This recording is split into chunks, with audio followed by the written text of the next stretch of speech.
yol arkadaşım. Sen gittin mi?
İki, bir.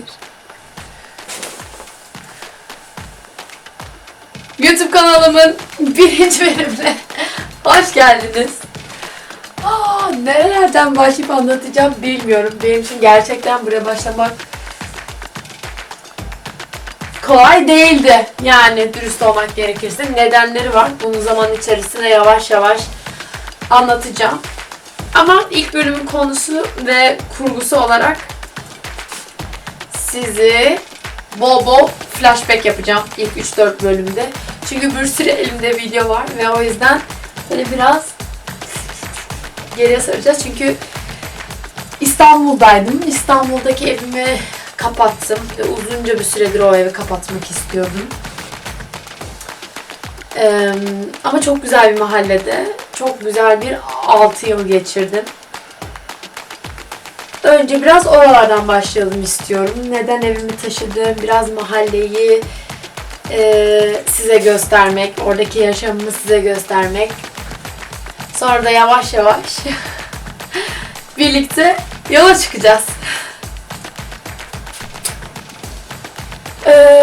Bu kanalda bol bol dağınıklık, bol bol üretim, bol bol teknoloji ve tamamen gerçek bir hayat göreceksiniz. Hayallerim, beklentilerim, ben yaptığım işler hepsini böyle yavaş yavaş anlatacağım. Ama önce gelin biraz Haziran ayına gidelim. Haziran'ın 3'ünde ben evi kapattım, İstanbul'daki evi. Tabii çok da güzel bir şekilde kapattım diyemem. Çünkü zor bir 1,5-2 sene geçirdim. Son 1,5-2 sene oldukça zordu. Çok stresliydi benim için. Ama neyse ki bir şekilde böyle olması gerektiği için bir şekilde o yolları kendime yarattım ve evi kapattım. Hepsini anlatacağım. Bu arada en doğal halimle bu kamera karşısına geçeceğim. Birazdan böyle yatmaya gideceğim. Hazırsanız başlıyoruz.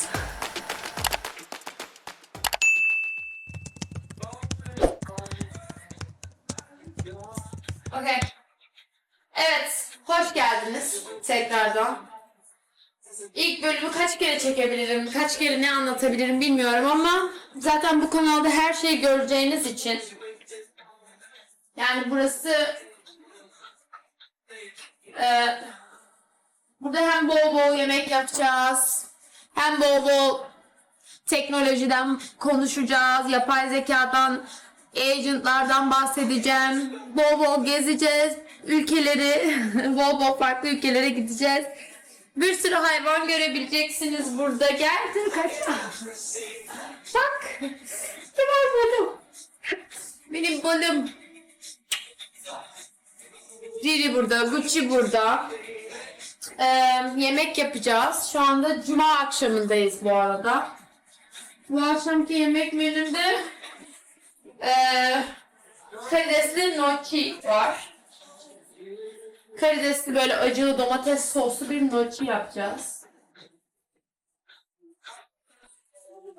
Yani neden burada bir daha çekiyorum değil aslında. Yani anlattığım konular çok dağınık. Riri'nin İstanbul'dan Amsterdam'a nasıl uçtuğumuzu size anlatacağım. Önce İstanbul'dan Frankfurt'a, Frankfurt'tan Amsterdam'a nasıl uçtuğumuzu size anlatacağım.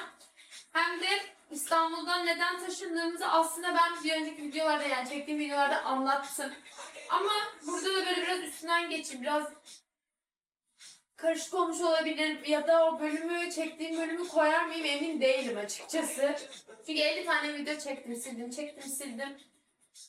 Sildim değil, yani memnun değilim hiçbir şeyden. Olamıyorum bir türlü.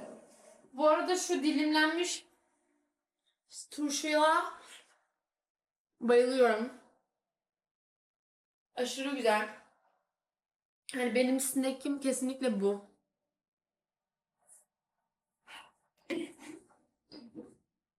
Neyse, bakalım şimdi.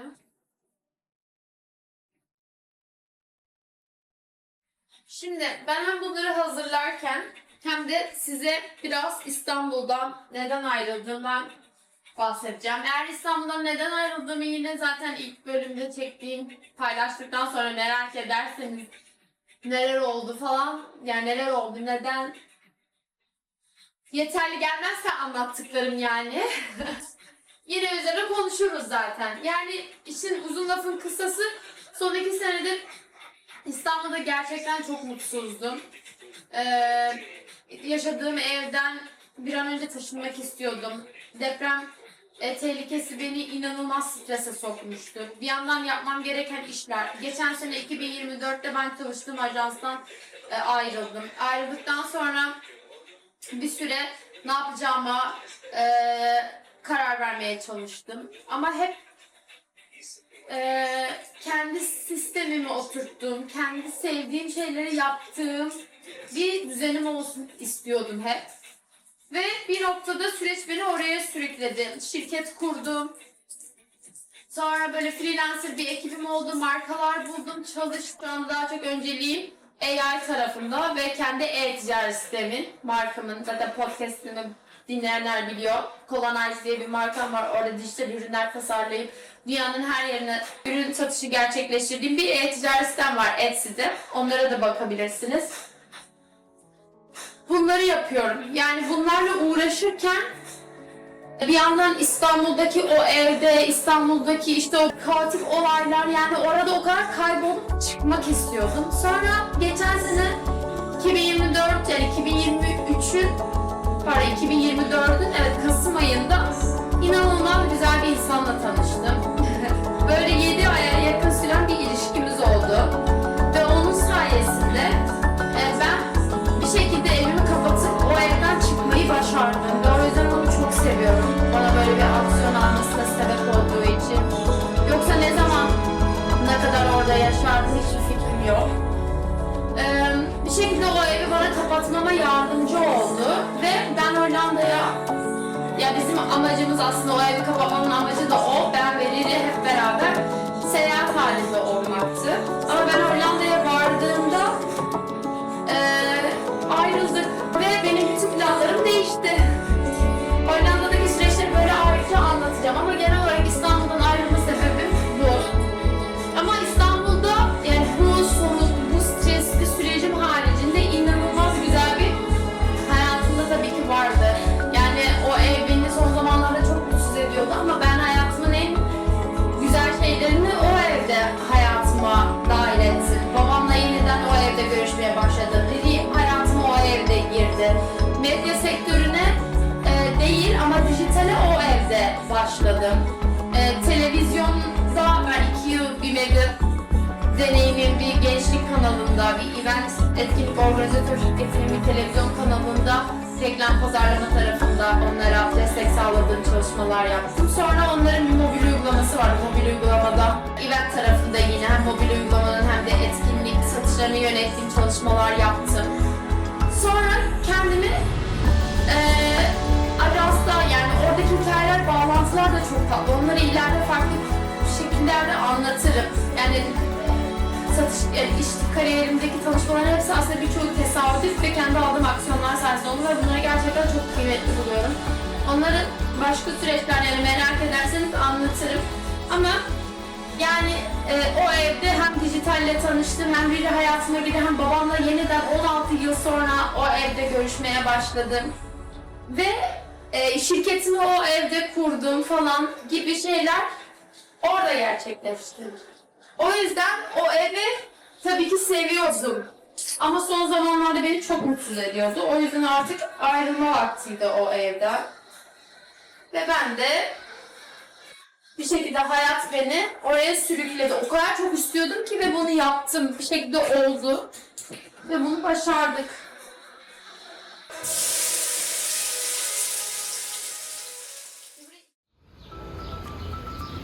Gördüğünüz gibi benim lafım hiç bitmiyor.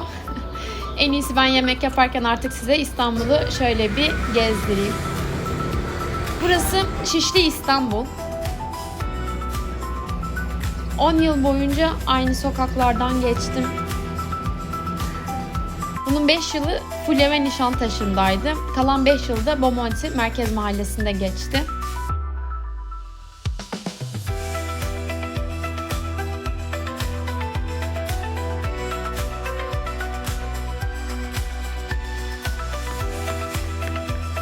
Aynı kafelerde oturdum, aynı gökyüzüne baktım. Riri sayesinde zaten neredeyse bütün mahalleyi tanıyordum.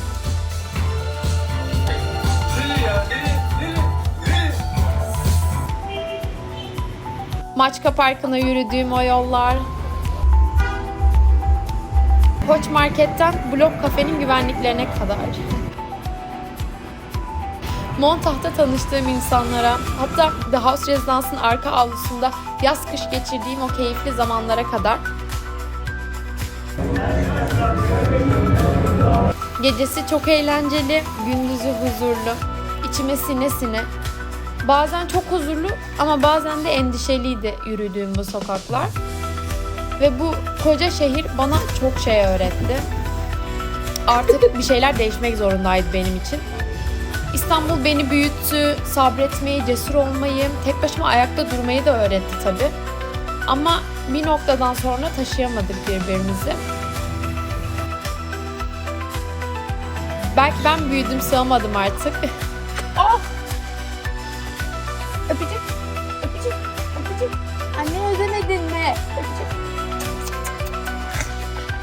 Bu mahallede, Şişli'nin kalabalığında kendi yalnızlığımı sevmeyi öğrendim.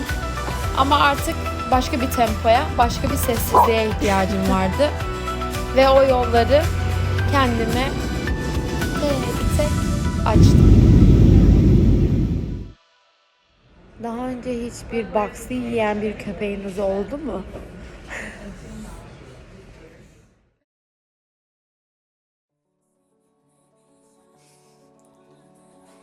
Şimdi çok ilginç bir şey yapacağız. Yıllardır saçlarımı ne boyatan, ne doğru düzgün kestirmeye kıyan ben. Saçlarımı keseceğim. Şöyle bir makas aldım. Ama ilginç bir şekilde keseceğiz. Daha önce asla normalde kesmek istemeyeceğim bir saç modelini yapacağız kendime. Kötü olursa zaten kuaföre gider düzeltiriz. No problem. Bu saç modeline ne deniyor bir bakayım ya. Evet, baktım. Bu saç kesimini ben bu arada daha önce şeyde görmüştüm. Meryem Can, aynen, o Kore'de gidip saçlarını kesmişti. İlk onu da görmüştüm. Sonra dün Aleyna Tilki'nin saçlarını gördüm. Sonra dedim ki neden ben bu saçı yapmıyorum? yapmak istedim çünkü saçlarımdan çok sıkıldım. Zaten bir şeyler yapmak istiyorum saçlarıma. Ama ne yapacağımı bilmiyorum. Baktım bu arada saç kesimin ismi Hush Cut, Hush Hair Cut diye geçiyor. Layered Cut, yani Korelilerin bu arada en çok kullandığı saç kesimi. 2020'de böyle popüler olmuş bir saç modeliymiş. Zaten kökleri ben de istediğimden tekrar uzayacak.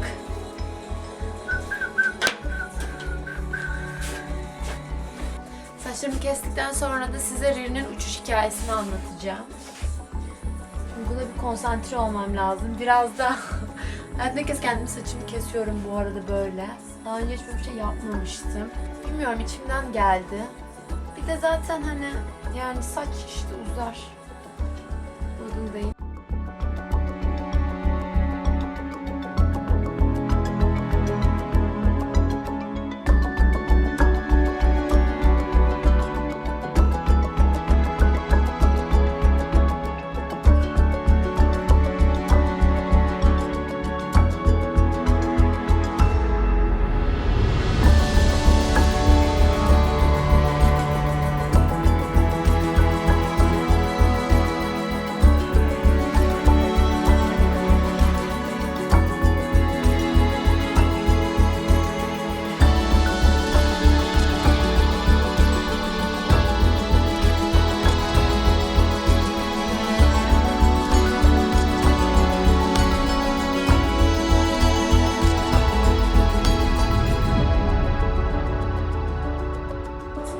Neyse, bizim gibi böyle hayatta kalmaya çalışan, bir sürü şeyle mücadele eden ruhlar için ve tabii ki en başta kendim için ve YouTube için saçlarımı keseceğim. Bakalım nasıl olacak.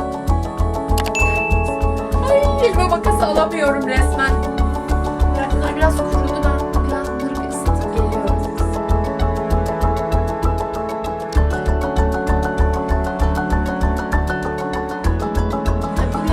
İnanamıyorum bu arada. Ama yapacağım.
Hala Aleyna'nın Kırlar Alp'te dinliyorum deli gibi.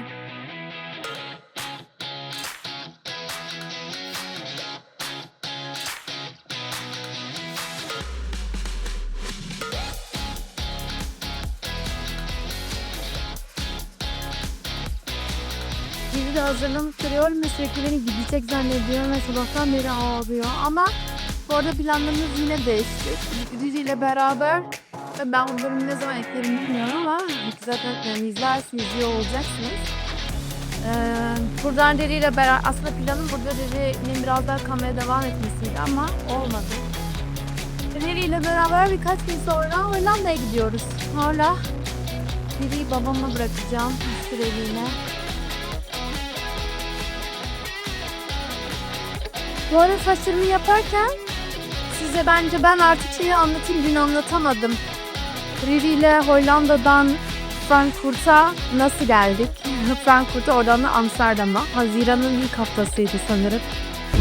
Riri, ben yola çıkmadan birkaç gün önce zaten bu gördüğünüz plastik bak zaten eve gelmişti. Ben Riri'ye sürekli evde baksın içerisine mama koyup deniyordum hani içerisine girsin, alışsın falan diye ama hiçbir şekilde yani hani bir saniye bile baksın içerisinde hiçbir şekilde durmadı. İşim vardı yani beni zorlayacağını fark etmişti. Sonra böyle büyük köpekler böyle yapan köpekler için böyle sakinleştirici bir sıvı var. O sıvıyı aldım veterinerimizin kontrolü eşliğinde. Onunla beraber Riri havalimanında uçağa binmeden yani bilet kontrollerimizi, çekimlerimizi yaparken Riri'yi Box'a böyle bindirebildim. Ama yine çok zordu yani hani baygın olmasına rağmen girmek istemiyordu. Neyse bir şekilde Box'a koyduk ve Riri'yi uçağa ben teslim ettim. Frankfurt'ta Riri'yi hiçbir şekilde zaten görmeyecektim. Ben işte gate'den geçtim vesaire gittim. Almanya'da Frankfurt'ta gate yani kapıya gittim. Uçağın kalkmasından 5-20 dakika var. Dedim ki oradakilere direkt gelecektim sordum dedim ki yani ben aktarmalı geldim. Uçakta Riri'nin kapıyım var. İyi mi? Ne yapıyor diye sordum ve adam bana Alman aksanıyla beraber dedi ki look down, we are looking to you. We are trying to catch up your dog. I said what? Why you are trying to catch up my dog? Şok oldum yani inanamadım dedi ki neden köpeğimi yakalamaya çalışıyorsunuz? Meğersem Riri birazdan göreceksiniz şimdi göstereceğim size. Uçağın içerisinde plastik box'ı yiyor, uyanıyor. Önce ilacın etkisinden uyanıyor, box'ı kemiriyor ve uçağın içerisinde uçarken 3,5 saatlik bir uçuşta box'ın içerisine kaçıyor ve uçağın içerisinde geziniyor. Sonra havalimanına indiğimizde bunu tabii görevliler fark ediyorlar ve Riri'yi yakalamaya çalışıyorlar. Ve ben o esnada gittiğimde hala yakalayamamışlar. Düşünün yani ben neredeyse böyle yarım saatten fazla gate'den kontrolden falan geçtim. Kapıya gittim ve hala Riri'yi yakalayamamışlardı ve sonunda bana dediler ki şu anki uçağa 15 dakika sonra ki uçağınız hani o uçağa yetişmeniz mümkün değil. Kontrolden geçeceksiniz. Bu uçağa binemezsiniz, bekleyeceksiniz. Köpeğiniz kontrolden geçecek. Eğer uygunsa uçabilirsiniz. Yani o an var ya böyle şoktayım. Sonra yani çok aradan uzun süre geçmeden çok şükür işte geldiler bana dediler ki her şey yolunda köpeğini yakaladık. Kontrolleri yapacak bir sonraki uçakla gidebilirsin. Ben o sırada düşünüyorum yeni Box'ın ben nereden satın alacağım? Box zaten hani masraflı bir şey, sınırlı bir limitli bir parayla hareket ediyorum. Ondan sonra diğer uçak biletini almam gerekiyor falan böyle bir sürü şeyi düşünürken sonra bana dediler ki her şey okey. Git dinlen sadece bir sonraki uçağınız 3 saat sonra saat 9'da bir saat 6-7 gibiydi. Bir sonraki uçağınız saat 9'da akşam. Gidin bekleyin. Bir sonraki uçakla uçacaksınız.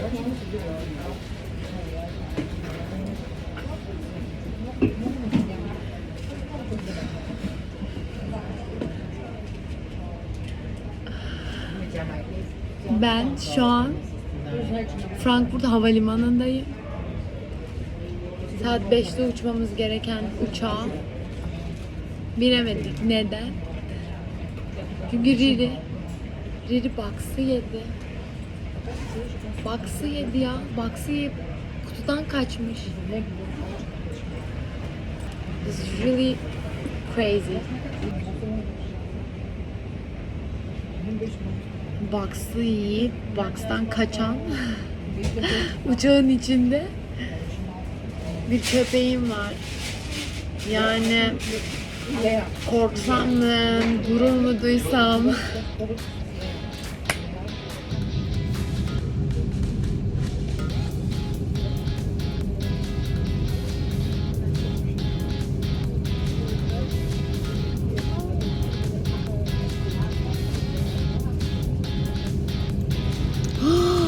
Oh my god.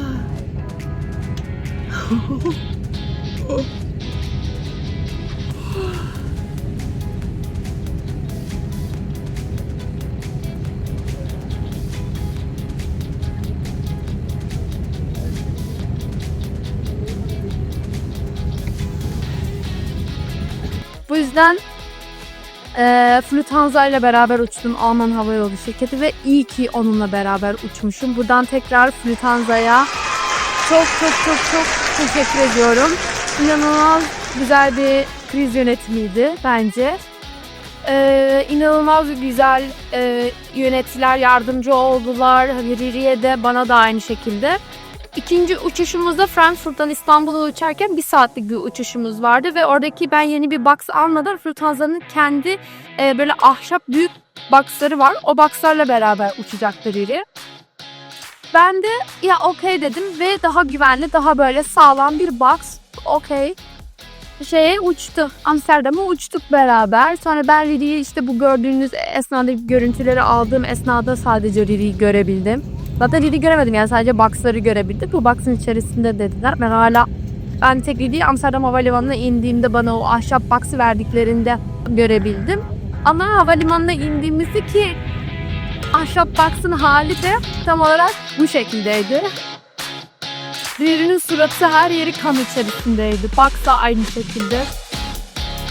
Yani sağ salim indik. Riri'nin sağlıklı olması, herhangi bir problem çıkmaması, ekstra bir şeyler hani harcama da yapmadan, başımıza hiç kötü bir şey gelmeden. Yani ben şeyden de korktum, yani Almanlar belli olmaz, yani bir köpek manyak, yani yasaklı ırk diye geçmiyor Riri.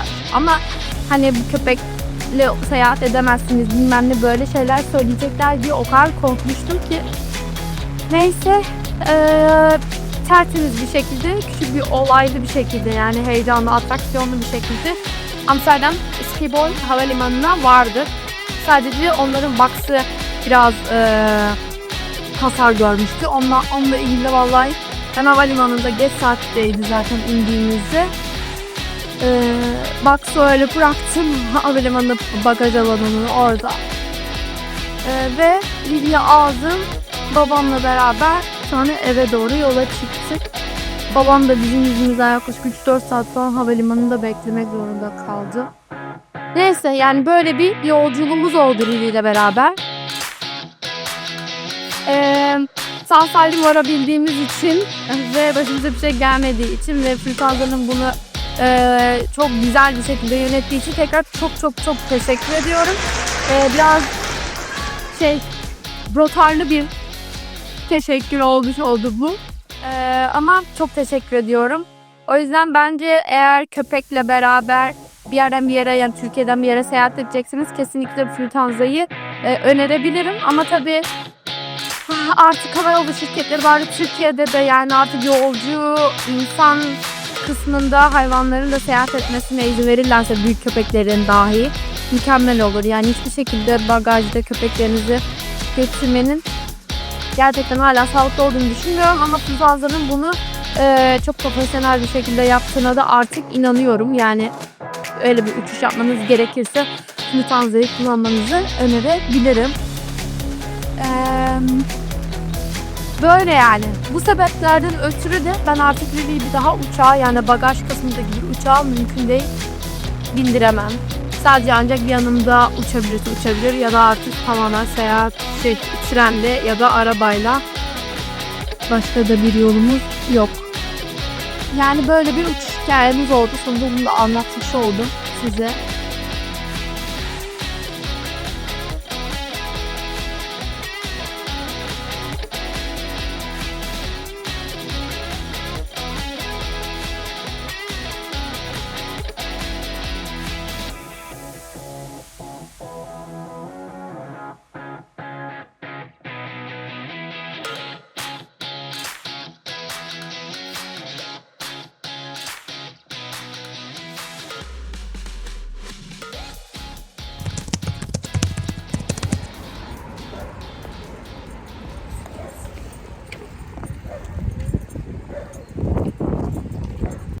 Saçımın bu haline o kadar çok beğendim ki.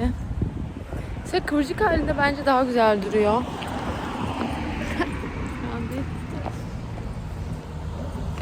Ya bu arada döndürüp aynı kıyafetleri farklı kombinler yapıp duruyoruz sürekli bir yerlerde. Kıyafetlerimin bir kısmı Hollanda'da, bir kısmı burada, bir kısmı zaten çoğunu, yani %70, %80 kıyafetimin hepsini İstanbul'dan taşınırken Yani verdim birilerine, konteynerlara, öyle şeyler ve o yüzden ihtiyacım oldukça yolda alışveriş yapmak istedim. Ki öyle de oluyor. Böyle olması çok tatlı bence.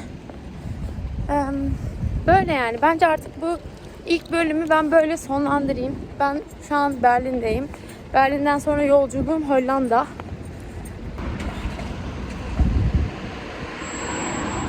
Karşıdan karşıya gitmiş bir şey.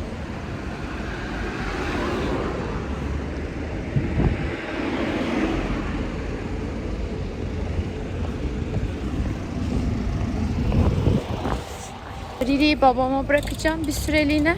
Normalde burada kalmaya devam edecekti ama planlarımız değişti. O yüzden Riri Hollanda'ya gidiyor. Ben de çok uzun zamandır gitmediğim, yine bir takım kendimce cesaret bularak gittiğim uzun zaman sonra zaten oralarda paylaşırım bence, bazı şeyler çekerim oradan da. Ama çok uzun süre kalmayacağız. Bir yandan da bu agentlarımı tamamlamaya çalışıyorum. Zaten diğer yeni bölümlerde size artık agentları da anlatmaya başlayacağım. Yani hem teknoloji tarafında neler yapıyorum, nasıl şeyler geliştiriyorum ve bunlara nasıl çalışıyorum. Kendimi kafamı buna nasıl toparlıyorum, çalışıyorum. Oturuyorum, anlatıyorum. Onları göstermeye başlayacağım diğer bölümlerde. Böyle. İzlediğiniz için teşekkür ederim. O zaman görüşürüz. Yeni bölümlerde görüşürüz. Lütfen bana yorumlarınızı. Ya topuklu ayakkabıyla gezmek kolay değil. Topuklu bile yürümeyi seviyorum ama alışık olmadığım için. Neyse, bunlar kısa bir süre böyle. Sonra belki araba alırız. Araba alıp Riri'yi almaya gelirim. Belki öyle olur, bilemiyorum. Bu da seçenekler arasında. Neyse, ayakkabıdan arabaya fırladık. Yeni bölümlerde görüşürüz. Lütfen yorumlarınızı, fikirlerinizi benimle paylaşın. Buna göre içerikleri şekillendireceğim. Ve teknoloji hakkında, agentler hakkında merak ettiğiniz, benim takip ettiğim insanlar, neden bu sektördeyim vesaire, bunların hepsini hem anlatacağım hem de beraber öğreneceğiz yani. Aranızda bunu öğrenmek isteyen bir sürü insan olduğunu düşünüyorum. Hem kendim yaptığım için sizinle de paylaşacağım ve satış edeceğim bazı dijital ürünler, workflow'lar olacak. Neyse, böyle yeni bölümlerin konusu da gelmeye devam edecek. Şimdi Berlin metrosundayız, pardon, trenlerinde.